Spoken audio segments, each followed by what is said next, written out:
नमस्कार साथियों, अस्सलाम वालेकुम। आप सभी लोगों का हमारे online YouTube channel UP Urdu GS academy पर बहुत बहुत स्वागत है।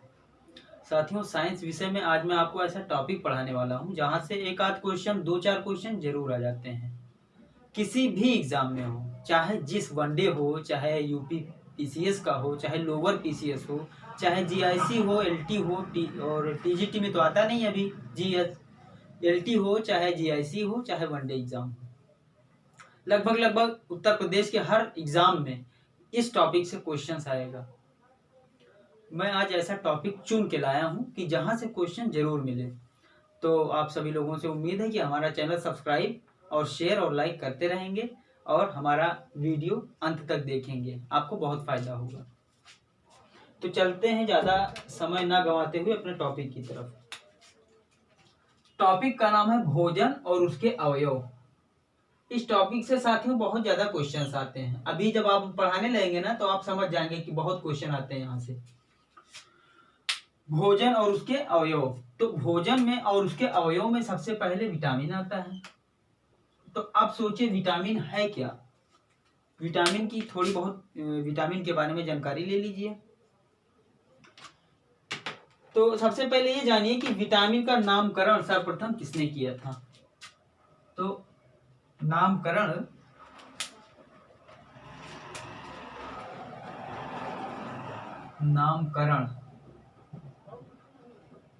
सर्वप्रथम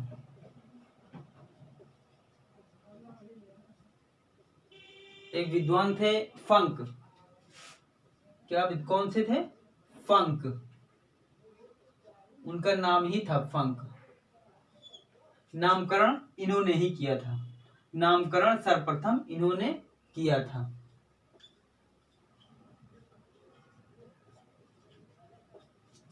शुरुआती से हम बता रहे हैं, नामकरण किसने किया था? विद्वान थे एक फंक, उन्होंने किया था। इन्होंने एक शोध किया। इन्होंने तो कैसा शोध किया? चावल के ऊपरी परत से सर्वप्रथम थायमिन नामक पदार्थ प्राप्त किया। चावल के ऊपरी परत से, चावल को छीलते हैं ना, चावल को छीला जब, तो उसका जो ऊपरी परत था, इन्होंने कैसे इनका शोध किया? इन्होंने चावल के ऊपरी परत से सर्वप्रथम थायमिन मतलब B1, थायमिन मतलब विटामिन B1। तो B1 तो अभी हम लिखेंगे ही, आपको समझने के लिए बता दें कि सर्वप्रथम थायमिन का खोज किया, जिसका नाम इन्होंने क्या रखा? इन्होंने विटामिन B1 रखा। आप समझ गए? इन्होंने कैसे खोज किया कि सबसे पहले चावल को छीला, उसके ऊपरी परत में इन्होंने शोध किया, खोजा और पाया क्या? B1, उसका थायमिन पाया, थायमिन, और उसका नाम इन्होंने विटामिन B1 रखा। क्या रखा? Vitamin B1। ठीक है। विटामिन रोधी, और इन्होंने कहा कि ये विटामिन रोधी पदार्थ है जो विटामिन शरीर के विभिन्न अंगों के निर्माण तथा उनके कायकी, विटामिन के बारे में इन्होंने अपनी परिभाषा भी दी। तो परिभाषा क्या दी? परिभाषा इन्होंने दिया कि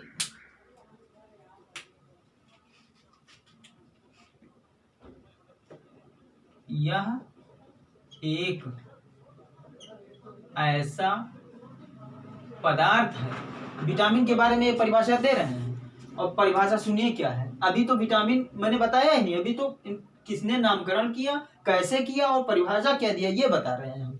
तो यह इन्होंने कहा कि यह एक ऐसा विटामिन है जो शरीर के विभिन्न अंगों के निर्माण, ऐसा पदार्थ है या विटामिन है। विटामिन की परिभाषा ये दे रहे हैं, ऐसा पदार्थ है या विटामिन है जो शरीर के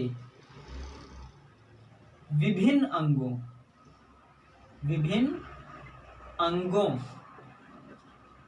के निर्माण, बहुत ही ऑथेंटिक परिभाषा है इनकी, लिख लीजिए चाहे तो, ये फंक लिख लीजिए, कैसे इन्होंने खोजा ये लिख लीजिए, और परिभाषा क्या दी इन्होंने ये लिख लीजिए। शरीर के विभिन्न अंगों के निर्माण, शरीर के विभिन्न अंगों के निर्माण, उनकी कायकी तथा रक्षा के लिए उत्तरदायित्व होते हैं। ये उनकी कायकी और रक्षा के लिए उत्तरदायी हैं।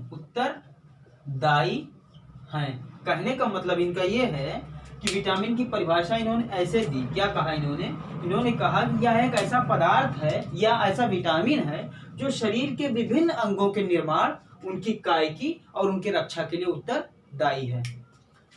इन्होंने इसकी विशेषता बताई विटामिन की।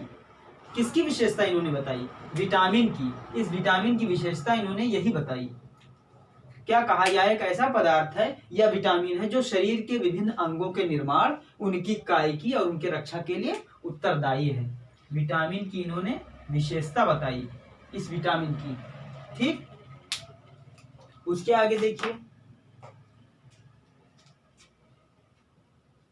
इन्होंने कहा कि विटामिन 2 प्रकार के होते हैं। 2 प्रकार के, घुलनशील के आधार पर 2 प्रकार के होते हैं। क्या कहा इन्होंने?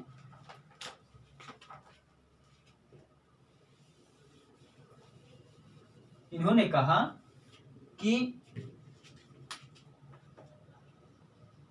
घुलनशीलता, सुनते रहिए, के आधार पर 2 प्रकार के होते हैं। 2 प्रकार के, ठीक, 2 प्रकार के विटामिन के बारे में कहा। कहीं कि जो है विटामिन जो है अपने घुलनशीलता के आधार पर 2 तरह का होता है। अब किस तरह होता है मैं बताने जा रहा हूं। इसको कहिए तो हटा दें, फिर से बोल दे रहे, यह एक ऐसा पदार्थ है या विटामिन है जो शरीर के विभिन्न अंगों के निर्माण, उनकी कायकी तथा उनकी रक्षा के लिए उत्तरदायी होता है। अब इन्होंने ये कहा कि 2 प्रकार के होते हैं। तो पहला, जल में घुलनशील। जल में, लिखते रहिए, बहुत मजा आने वाली है आपको। जल में घुलनशील। और दूसरा, वसा में घुलनशील। वसा में घुलनशील। दिख रहा है साथियों कि नहीं? पहला जल में घुलनशील और दूसरा वसा में घुलनशील। उधर चमक रहा है तो हम इधर ही लिख दें। पहला जल में घुलनशील होता है और दूसरा वसा में घुलनशील। वसा में घुलनशील, ठीक। एक जल में घुलनशील है तो एक वसा में घुलनशील है। अब वसा में घुलनशील कौन कौन से विटामिन हैं देखिए।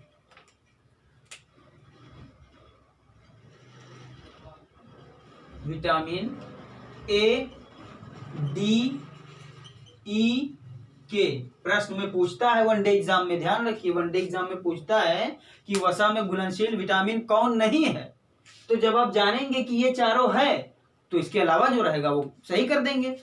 Vitamin A, vitamin D, vitamin E, vitamin के, ये चारों विटामिन, एक और होता है पी भी होता है, तो 5 हो गया। तो ये जो 5 विटामिन है ये वसा में घुलनशील है। वसा में घुलनशील है। और इन्होंने कहा कि जल में घुलनशील वाले भी विटामिन होते हैं। कौन कौन? बी तथा सी, ठीक। ये जल में घुलनशील है। अब लिखिए विटामिन ए से लेकर के अब पूरे विटामिन की परिभाषा हम लिखवाएंगे।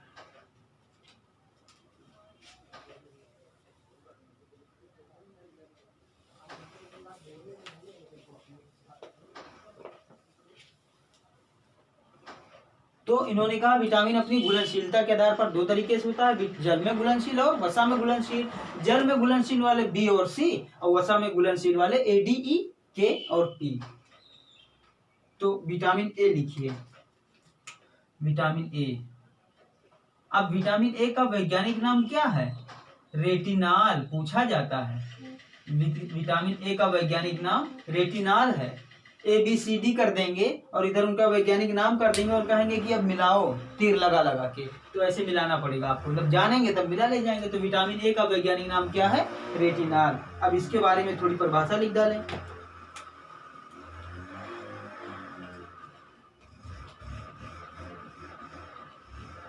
यह उपकलीय ऊतक, उपकलीय ऊतक के निर्माण में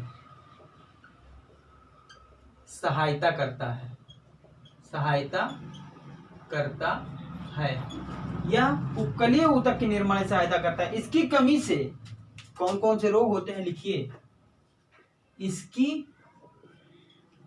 कमी से देखिए कौन कौन से रोग होते हैं। त्वचा, आहार नाल, श्वास नली। त्वचा, आहार नाल,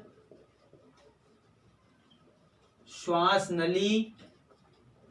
देखते रहिए विटामिन ए की कमी से कौन कौन सा रोग होता है। त्वचा, आहार नाल, श्वास नली एवं आंखों के ऊतक प्रभावित होते हैं, एवं आंखों के ऊतक प्रभावित होते हैं। किसकी कमी से? विटामिन ए की कमी से, जो रेटिनाल है। वास्तविक रूप से इसका वैज्ञानिक नाम रेटिनाल है। और प्रभावित होते हैं और क्या हो जाता है, देखिए क्या हो जाता है। ड्राई आई, ठीक, ये हो सकता है। रतौंधी, ये भी हो सकता है। और एक इंग्लिश में आता है पेपर में नाम, जिसका नाम है जीरोथेल्मिया। जीरोथेल्मिया, जीरोथेल्मिया, जीरोथेल्मिया, ठीक है। ये नाम ध्यान रखिएगा, जीरोथेल्मिया ही पूछता है ज्यादातर। ये रतौंधी और ड्राई आई नहीं पूछता है, ये जीरोथेल्मिया पूछता है। इसीलिए बच्चे भूल जाते हैं, समझ में ही नहीं आता। और विटामिन ए कहाँ संचित होता है? हमने पढ़ाते समय, जब हम पढ़ा रहे थे पाचन तंत्र, तो बताया था यकृत, यकृत के पास कुछ मात्रा में संचित रहता है, संचित रहता है। समझ गए? अभी विटामिन ए चल रहा है आपका। अब इसके बारे में थोड़ी सी और जानकारी हम जो है यहाँ लिख दे रहे हैं। तब तक आप इसको भी अगर लिखना चाहें तो लिख लीजिएगा। नोट में लिखिएगा, नोट में क्या लिखिएगा? वर्णांधता एक आनुवंशिक विकार है। लोग, बच्चे समझते हैं या कुछ लोग ऐसे समझते हैं कि विटामिन ए की कमी से ही वर्णांधता होता है। नहीं, नोट में इसलिए लिखवा रहे हैं, वर्णांधता एक अनुवांशिक विकार है। दिख रहा है कि नहीं? वर्णांधता एक अनुवांशिक विकार है जिसमें लाल और हरे रंग की पहचान नहीं हो पाती, जिसमें लाल और हरे रंग, ये ध्यान रखिएगा, क्वेश्चन आ चुका है कि वर्णांधता में किस कलर की कमी की पहचान नहीं हो पाती। तो वर्णांधता में लाल और हरे रंग को पहचानने की कमी हो जाती है, पहचानने की कमी हो जाती है। समझ गए?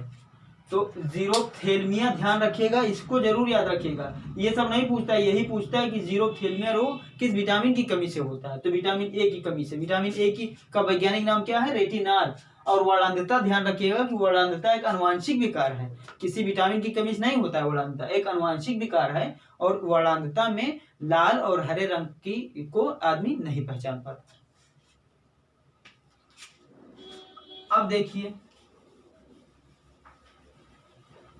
स्रोत, कहां कहां ये मिलेगा, स्रोत कहां कहां मिलेगा।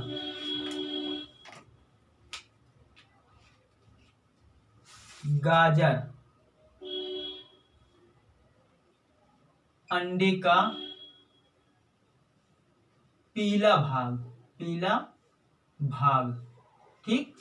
गाजर में हो गया अंडे का पीला भाग, पका आम, पका आम, और पका आम के अलावा पालक, पालक, और पालक के अलावा सेब, सेब, और सेब के अलावा सब मछली, समुद्री मछली, ठीक है। इतने में ये स्रोत है, इसका मिलेगा विटामिन ए, ठीक है साथियों। तो आप विटामिन ए के बारे में जान चुके हैं कि विटामिन ए त्वचा, आहार नाल, श्वास नली को प्रभावित करता है। और विटामिन ए की कमी से ड्राई आंख हो जाता है, मतलब ड्राई आई, आंखें सूख जाती हैं और रतौंधी हो सकता है। और सबसे जरूरी चीज जीरोथेल्मिया याद रखना, यही पूछता है जीरोथेल्मिया, जीरोथेल्मिया। तो विटामिन ए का कुछ भाग संचित रहता है कहाँ? यकृत के पास, ये ध्यान रखिएगा। और वर्णांधता को ध्यान रखिएगा कि वर्णांधता विटामिन ए की कमी से नहीं होता है। एक जो है जेनेटिक बीमारी है, मतलब वो किसी विटामिन की कमी से नहीं होता है। वर्णांधता एक जेनेटिक बीमारी है, जेनेटिक विकार है वो। उसमें आदमी लाल कलर और हरा कलर नहीं पहचान पाता, लाल कलर और हरा कलर। और ये स्रोत है, कहाँ कहाँ मिलता है? गाजर में, अंडे के पीले भाग में, पके आम में, पालक में, सेब में, समुद्री मछली में। तो अब चलते हैं दूसरे विटामिन की तरफ। विटामिन से क्वेश्चन हमने देखा है पेपर में अक्सर पूछ लिया जाता है।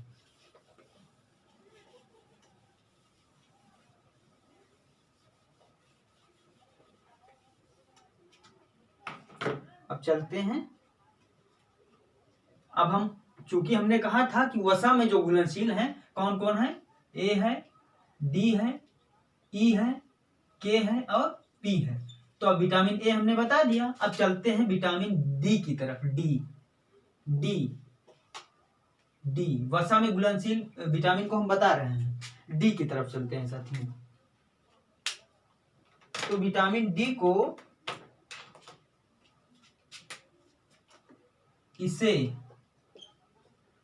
धूप का विटामिन कहते हैं। क्या कहते हैं? धूप का विटामिन कहते हैं। त्वचा के नीचे स्थित इर्गोस्टेरॉल,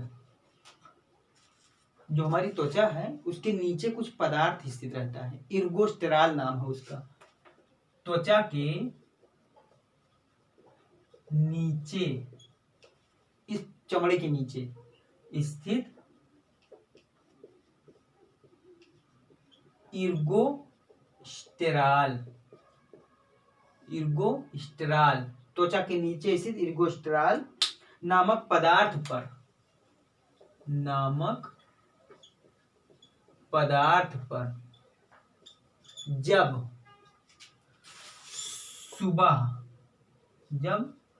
सुबह सूर्य की किरणें, एक एक लाइन को ध्यान से देखिएगा, सूर्य की किरणें पड़ती हैं, ठीक। जब सुबह सूर्य की किरणें पड़ती हैं, सूर्य की किरणों में पराबैंगनी किरणें होती हैं, जानते ही हैं आप कि यूवी मतलब अल्ट्रावायलेट।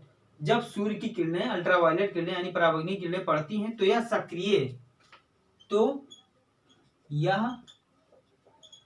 सक्रिय होकर विटामिन डी, सक्रिय होकर विटामिन डी में परिवर्तित हो जाता है, परिवर्तित हो जाता है। इसीलिए तो लोग कहते हैं कि धूप ले लो विटामिन डी मिल जाएगा। तो धूप से विटामिन डी मिल नहीं जाता है, वो शरीर में ही त्वचा के नीचे एर्गोस्ट्राल नामक पदार्थ होता है। जब धूप इस पर पड़ता है तो वो पिघलता है और विटामिन डी के रूप में परिवर्तित हो जाता है। समझ गए?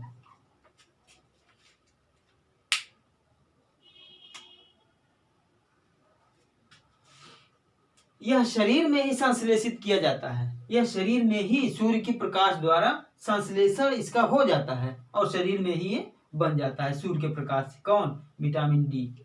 तो विटामिन डी की ये बात हो गई। अब देखिए इसमें कंफ्यूजन वाली बात थोड़ी सी है, मैं उसको भी बता देता हूं। बच्चों में, देखते रहिएगा, बच्चों में विटामिन डी की कमी से रिकेट्स, क्या? रिकेट्स, देखिए लिखा हुआ है रिकेट्स। बच्चों में, ये बच्चों में हम कह रहे हैं, बच्चों में विटामिन डी की कमी से रिकेट्स नामक रोग तथा बड़ों में भी देख लो, बड़ों में, बच्चों में तो रिकेट्स हो जाता है, ये ध्यान रखिएगा, और बड़ों में ऑस्टियोमलेशिया। क्या? ऑस्टियोमलेशिया। हिंदी में लिख रहे हैं कि आप लोग पढ़ लो, ऑस्टियोमलेशिया, ऑस्टियोमलेशिया, ऑस्टियोमलेशिया। बच्चों में तो रिकेट्स हो जाता है और बड़ों में ऑस्टियोमलेशिया हो जाता है। ठीक है, ऑस्टियोमलेशिया हो जाता है। और इसी ऑस्टियोमलेशिया को ही एक दूसरे नाम से भी कहते हैं, कभी कभी वो परीक्षा में पूछ लेता है, ऑस्टियोपोरोसिस, ऑस्टियोपोरोसिस।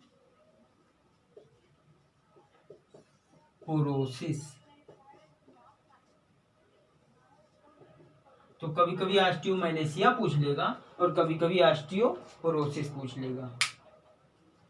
ठीक है, अब ऊपर का हम डालते हैं।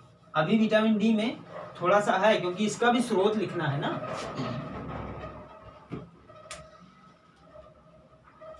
और इस बीमारी में क्या होता है? हड्डियां कमजोर हो जाती हैं, लिख दे रहे हैं। इस बीमारी में हड्डियां कमजोर हो जाती हैं, कमजोर हो जाती हैं। ठीक है, इस बीमारी में, कौन सी बीमारी में? रिकेट्स में या फिर ऑस्टियोमलेशिया में। जब बच्चों में पूछेगा क्वेश्चन में, बच्चों में जब लिखा रहेगा तो रिकेट्स ही लगाना, ऑस्टियोमलेशिया मत लगा देना। ऑस्टियोमलेशिया बड़ों में है। ठीक, अब स्रोत देख लीजिए, स्रोत कहाँ कहाँ ये मिलेगा, स्रोत देखना भी जरूरी है। स्रोत से संबंधित कुछ क्वेश्चन पूछ लिए जाते हैं। धूप, दूसरा मोटे अनाज, धूप हो गया, मोटे अनाज हो गया। दूध, किसमें? दूध, या दूध से बनी कोई वस्तु है, दूध से। ठीक है, पालक, आलू, पालक हो गया, आलू हो गया। ठीक है, पालक देखिए हर जगह है, विटामिन ए में भी था। पालक हो गया, आलू हो गया, केला, सफेद तिल, केला, समुद्री मछली, सफेद तिल। तो आपने देखा कि विटामिन ए के बारे में हमने बताया, विटामिन डी के बारे में हमने बताया। अब कौन रह गया वसा में घुलनशील वाला? E-K-P। तो ये तीनों विटामिन हम कल इंशाल्लाह बता देंगे। आप लोगों का बहुत बहुत धन्यवाद, बहुत बहुत शुक्रिया पूरा वीडियो देखने के लिए। हमारे चैनल को आप आशीर्वाद जरूर दीजिए। धन्यवाद।